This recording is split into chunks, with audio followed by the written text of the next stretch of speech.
I cannot stress enough how this video is not one that I wanted to make, but there is something that needs to be said, something that I've had on the back burner for quite some time now.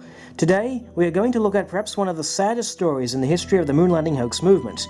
The story of a man who, for nearly a decade, we once relied on to honour the life and legacy of our founding father, Bill Kaysing.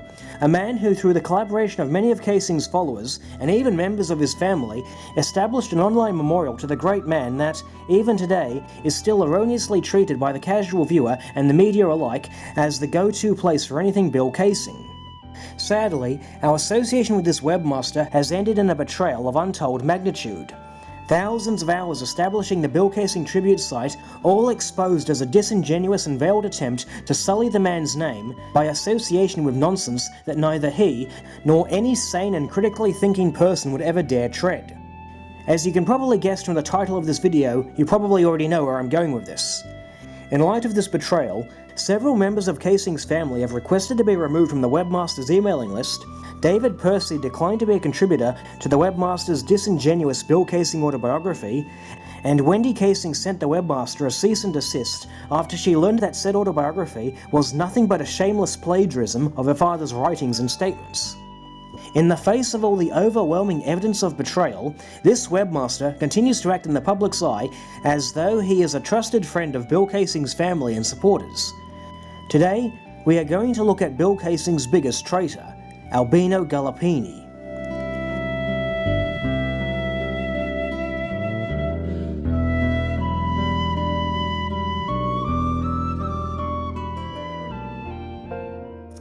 The Moonfaker series would not have come to be if not for a motivation I had to take a stand against propagandists who trolled Bill Kaysing's death.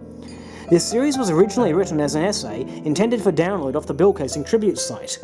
This website, run by an Italian writer by the name of Albino Gallipini, was intended as a place to honour the life and legacy of Bill Kaysing and his various projects, be it the Apollo moon hoax, sheltering the homeless, eating healthy, or his enthusiasm for motorcycles and hot springs. With contributions by Wendy Kaysing, David Percy, Bart Sabrell, and especially myself, Albino established an internet shrine and authored several books regarding the life and work of Bill Kaysing. His contribution was so commendable that Albino's name has frequently appeared in the credits of many of my older videos, including this 2010 video, in which I called Phil Plait out on his bullshit. Plait had frequently tried to undermine Kaysing's credibility by alleging that he thought all space travel was impossible. I travelled all the way from Australia to Las Vegas to call Plait out on this lie.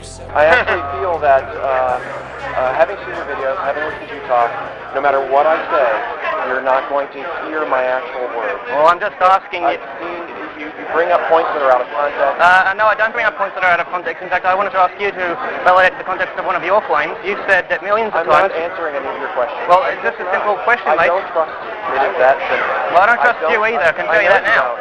And that's why I'm not going to do an interview with you, and we really are done. Well, could I just ask you a simple question, mate? You said millions of times that Bill Kaysing denied the possibility of any space travel. I'm just asking, where did you claim that? Where did he claim that? Sure, yeah. Are you Dave or Dave? Dave, well, either one.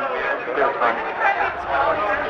I answered to both. Not only did Albino support this undertaking of mine, he even sent money so that Wendy and I could buy flowers to leave at Kaysing's resting place.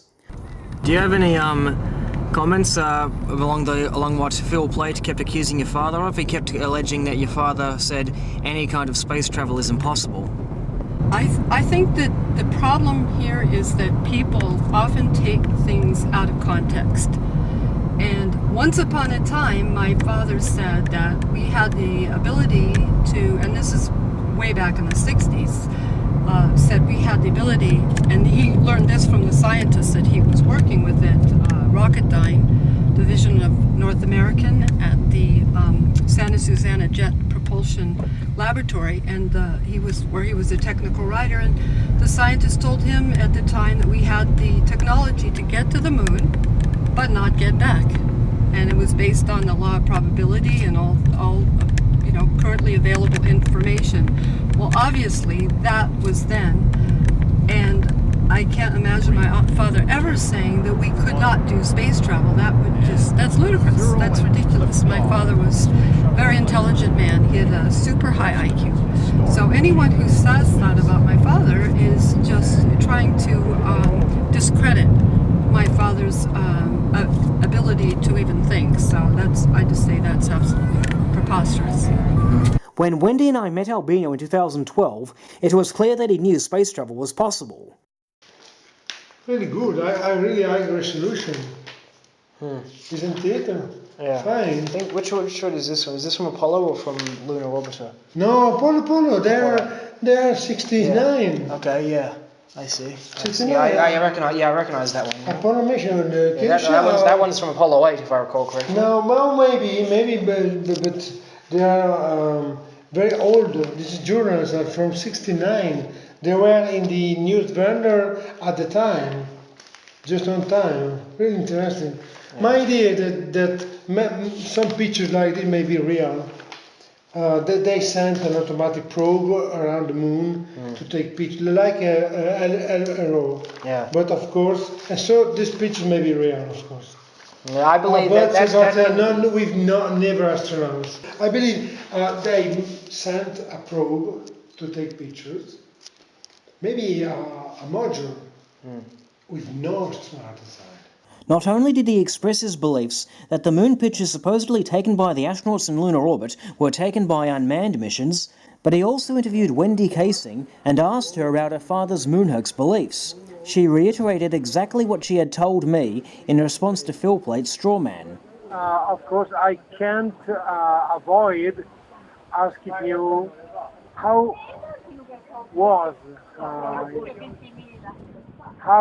your dad decided to write about the possibilities that the moon landings were faked by NASA. Well, I'm just going to tell you what he told me at the time.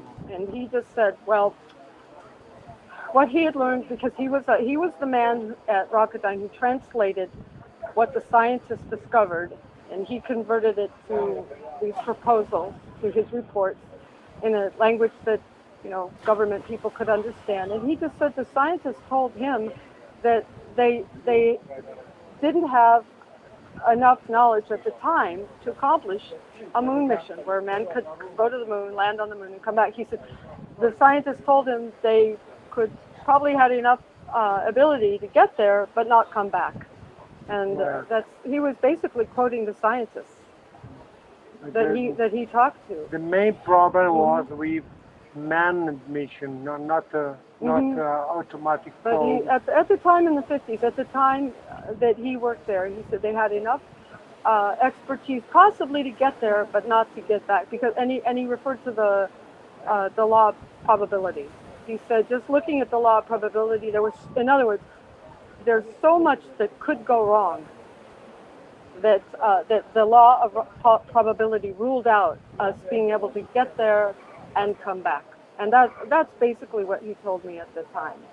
But that was 2005 to 2014. In the years that followed, the Flat Earth movement came along, infected the internet. And in just a few clicks of the mouse and keyboard, Albino has undone everything he did previously to honor Bill Casing by jumping on that bandwagon. La Bibbia afferma non chiaramente ma indirettamente in moltissimi passi che la Terra è chiara, piatta e stazionaria. Betrayed. The use of scriptures to support the notion of a flat earth is not possible. I've read the Bible from cover to cover more than once, and there is not a single literal reference to the world being flat. In addition to the Bill Casing tribute site, Albino created a YouTube channel and a personal blog that was intended to promote moonhoax developments. But in recent years, they have both devolved into digital cesspits, dedicated to uploading videos and articles promoting flat earth nonsense and space travel denial. He even authored this book, Quarta Nedelia Terra Piatta, which roughly translates to Notebooks from the Flat Earth, clearly indicating how far off the deep end he went. The claims Albino has made include implying that no rockets get into space because they curve during liftoff, which actually is exactly what they are supposed to do in order to get into orbit in the first place. Because going into space is not just simply a matter of going up. It's a matter of going up and then sideways so fast that you just continue to fall around the Earth. He also claims that the videos from SpaceX are all CGI, and that there are no independent videos from spectators who saw the Falcon 9 launch and landings.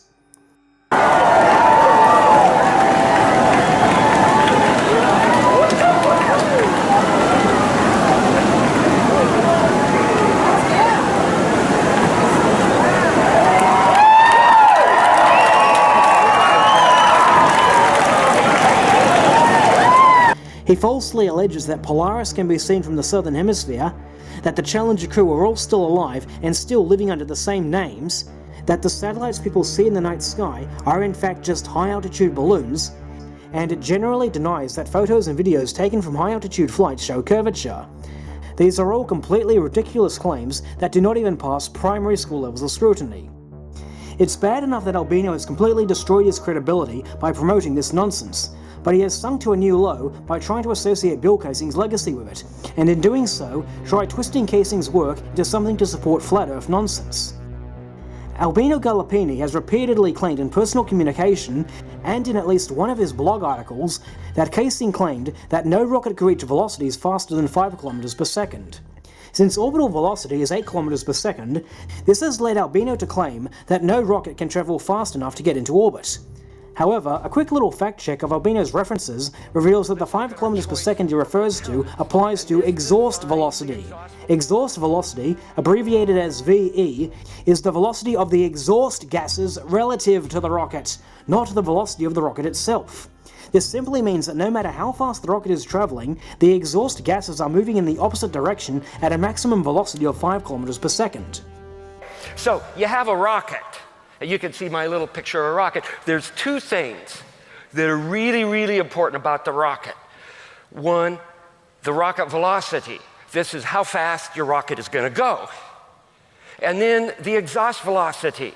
That's how fast your propellant is going to squirt out the nozzle.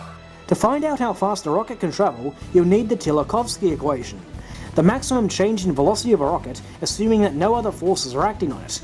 It is given by the formula delta V equals VE times the natural log of m0 on mf, where VE is the exhaust velocity, m0 is the initial mass of the rocket fully loaded and seated on the launch pad, and mf is the final mass of the rocket, i.e. the payload left over when all the launch propellants have been used up and the spent rocket stage is jettisoned.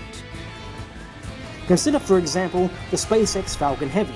It has an initial mass of 1.4 million kilograms and a maximum payload of 63,800 kilograms. And since it is a LOX kerosene rocket, this gives us an exhaust velocity of 2.8 kilometers per second. Plug those into the Tsiolkovsky equation and we get a delta V of 8.69 kilometers per second. That's more than enough to get into Earth orbit. Likewise, if we repeat the calculation with the mass of the Tesla Roadster payload of 6,000 kilograms in mind, we find a delta V of about 15.3 kilometers per second. That's more than enough to carry the car to escape velocity and leave Earth orbit. We will consider this statement from Bill Kaysing himself. But if the Apollo missions were fake, how was this monumental hoax accomplished? According to Kaysing, the launch of Apollo's Saturn V rocket was real. It just never sent astronauts to the moon. The astronauts were launched with the Saturn V. Then, in order to account for their disappearance, they simply orbited the Earth for 8 days. And in the interim, they showed these fake pictures of the astronauts on the moon. But on the 8th day, the command capsule separated from the vehicle and descended to Earth, as of course was shown in films. It's important to note that Albino has used still pictures from this very interview on his various websites. Having seen this Fox television program, not to mention cited Kaysing's book, which specifically cites data from various satellite and space probe missions, and even proposes using unmanned missions to pull off the Apollo hoax, how could Albino possibly have come to the conclusion that Kaysing believed it was impossible for rockets to travel fast enough to get into orbit? In addition, when I received a copy of Part 1 of Albino's autobiography of Bill Kaysing shortly after Christmas 2017, I was horrified to come across the following passage on page 151. Casing had the distinct impression that even the Surveyor 5 probe, launched to the moon in order to collect data for the landing preparation, was a hoax. Landing on September 11, 1967, it was found by the Apollo 12 mission, which, on November 19, 1969, managed to position itself just a few hundred feet away. This is simply a lie.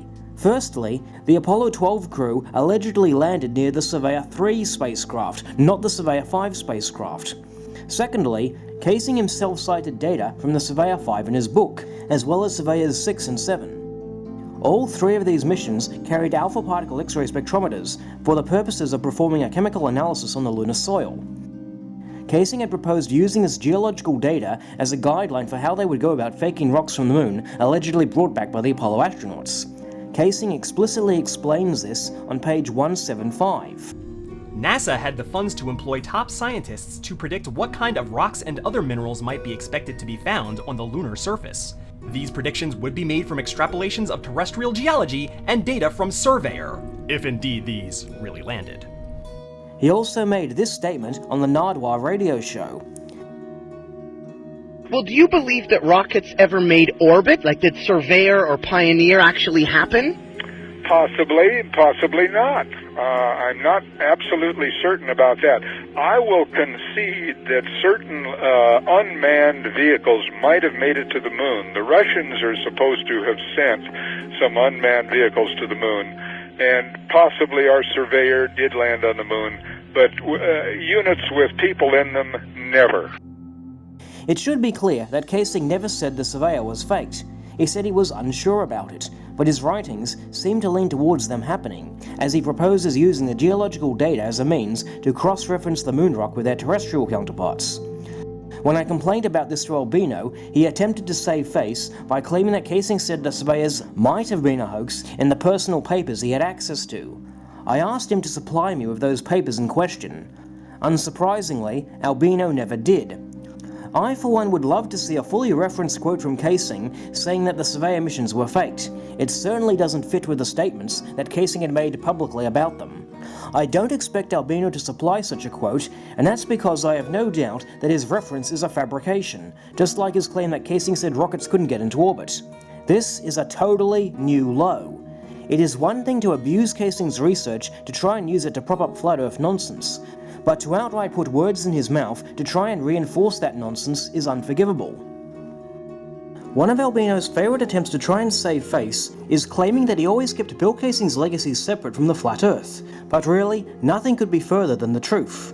Throughout his blog, Albino has repeatedly abused Casing's name by citing him to cast aspersions on legitimate space missions, the curvature of the Earth, and even space itself. Casing's name has appeared in articles falsely alleging that space cannot be a vacuum, articles alleging that the Earth is not a spinning ball, and that no one has ever been into outer space, and even articles alleging that the current and upcoming private missions to the moon are a psychological prank to reinforce the Apollo hoax. Non-governmental space missions that NASA had absolutely nothing to do with. These include the ill-fated unmanned Beresheet mission by the private Israeli company SpaceIL, and Elon Musk's plan to launch tourists around the moon using his BFR, which actually incorporates the solar storm shelter that Bill Casing and Ralph Rene argued would be required for such missions.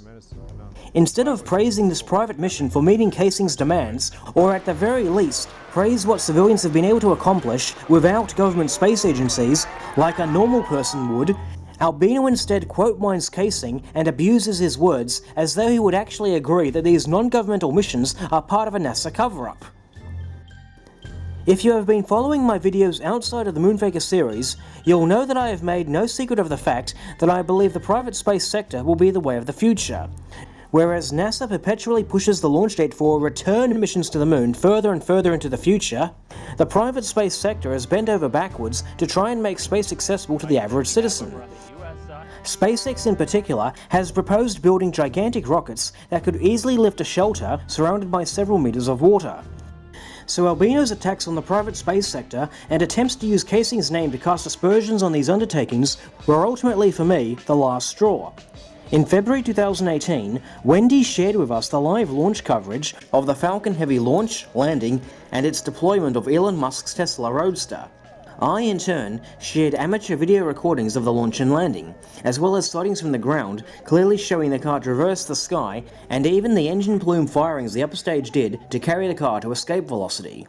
And yet, in the face of all this evidence to the contrary, Albino had the incredible gall to send Wendy and I an idiotic flat earth video implying that the Falcon Heavy mission was faked, fully endorsing its content.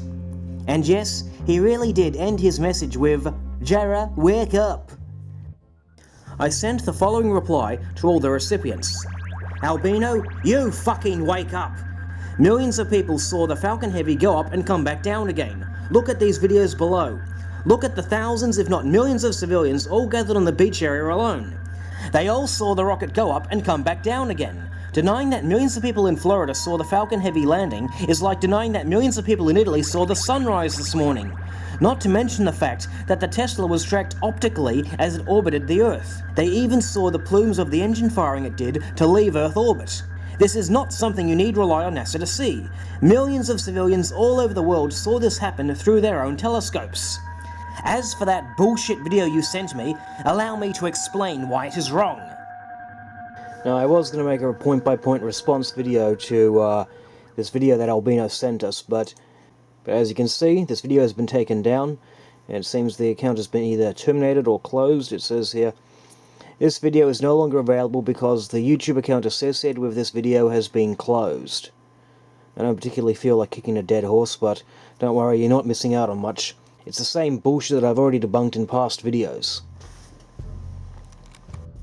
I debunked the video Albino had sent to me point by point in my reply to him. I then signed off with the following. I warned you, Albino. I warned you repeatedly. You were on thin ice, and now you've cracked it. If you're going to continue propagating flat earth bullshit, then you're on your own. Don't bother asking me to help you with your book. Don't bother asking for my endorsement. You won't get it. Don't even speak to me again until you regain some rational thought and come back to your senses. I am boycotting your website. You are a disgrace to Bill Kaysing and Ralph Renee.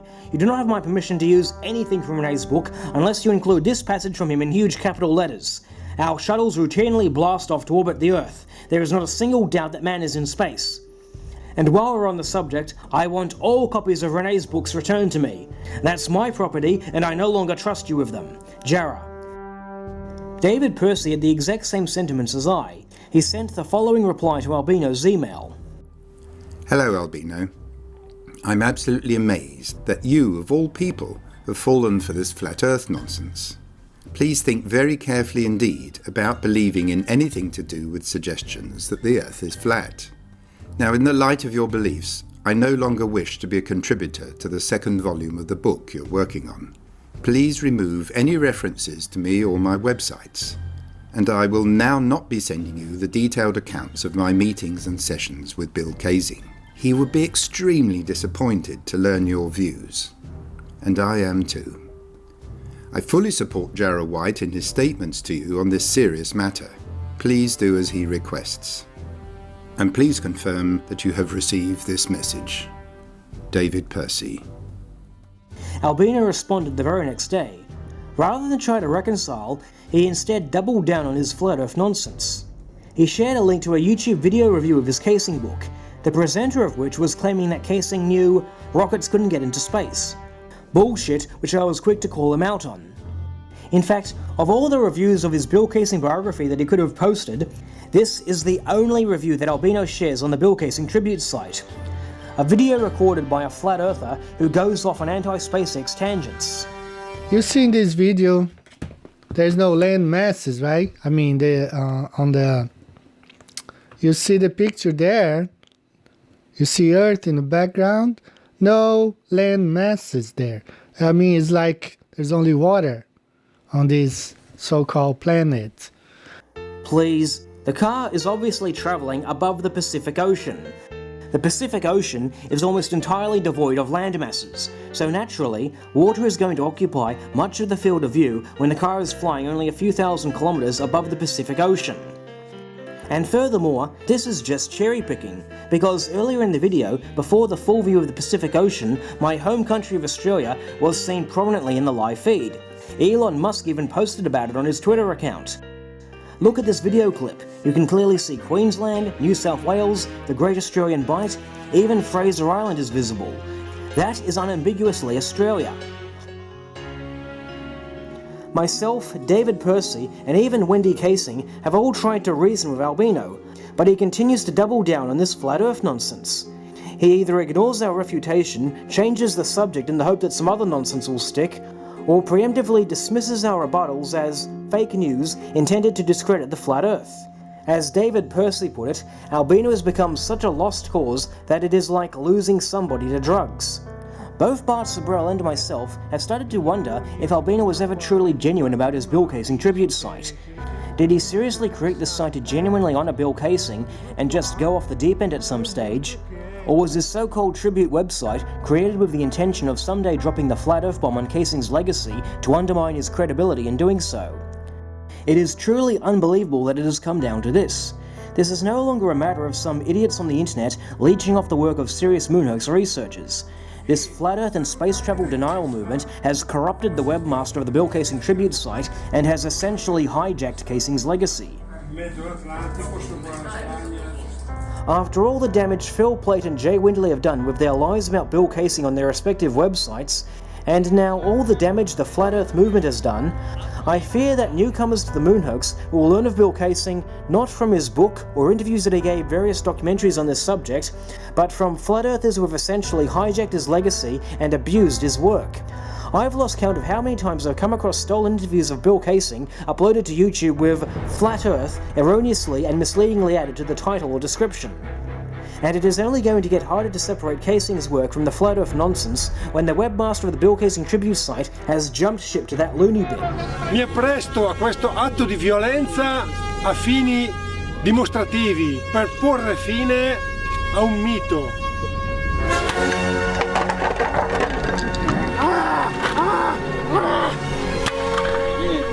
Attento, non fare...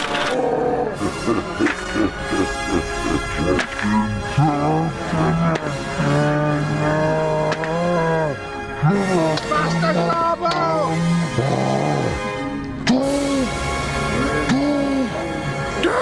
Chiaro?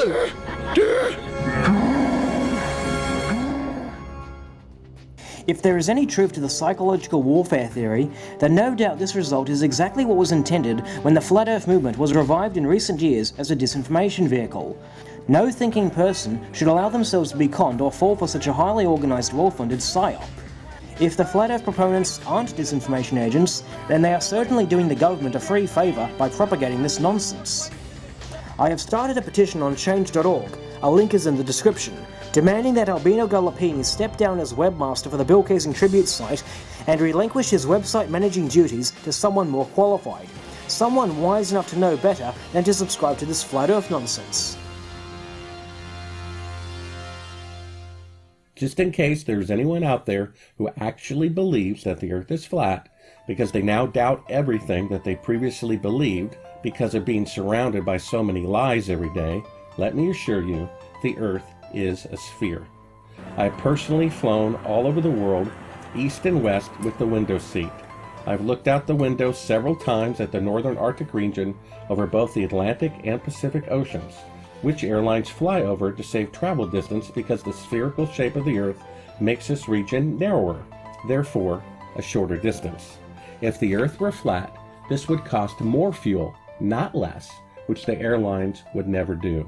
Nor would they be able to make such journeys non-stop with limited fuel capacity, as they do. If you have ever personally sailed upon the ocean and approached land, such as a port city or island, when you first look through binoculars at the land in the far distance as you approach it, you initially only see the tops of the trees or the tops of the skyscrapers, and then gradually thereafter, as you come nearer, the lower part of both finally come into view. This is because the curvature of the Earth hides the bottom parts of these objects from a distance. Any alleged pilot or sailor online who says otherwise is just that, an alleged online fictitious personality. If you met with and discussed this with any real sailors or real pilots in person, they would gladly confirm these simple facts. The simple fact is, if the Earth were flat, lighthouses would be 1 story tall and at ground level, rather than extremely high structures further elevated by the hillside peaks on which they reside, for the very purpose of permitting ships beyond the curvature of the Earth to better see them from a great distance away. I've never met anyone in person who was convinced that the Earth was flat, yet I have been introduced to thousands of people who know that the moon landings were falsified. Not because the Earth is flat, simply because claiming that they went 1,000 times farther 50 years ago on the very first attempt with antiquated 1960s technology, 1,000 times farther than astronauts can travel today with 5 decades more advancements in rockets and computers, defies logic and the natural exponential progress of technology.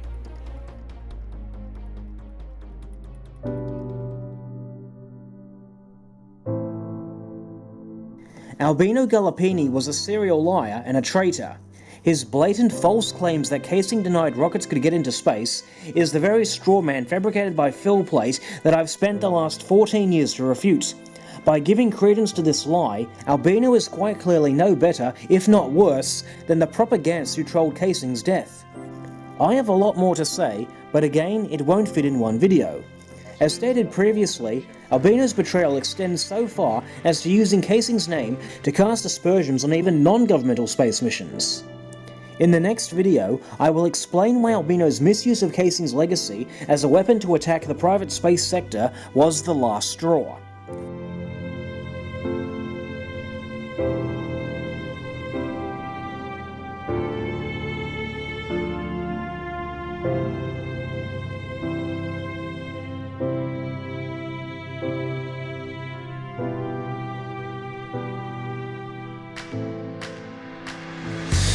I'm not a criminal.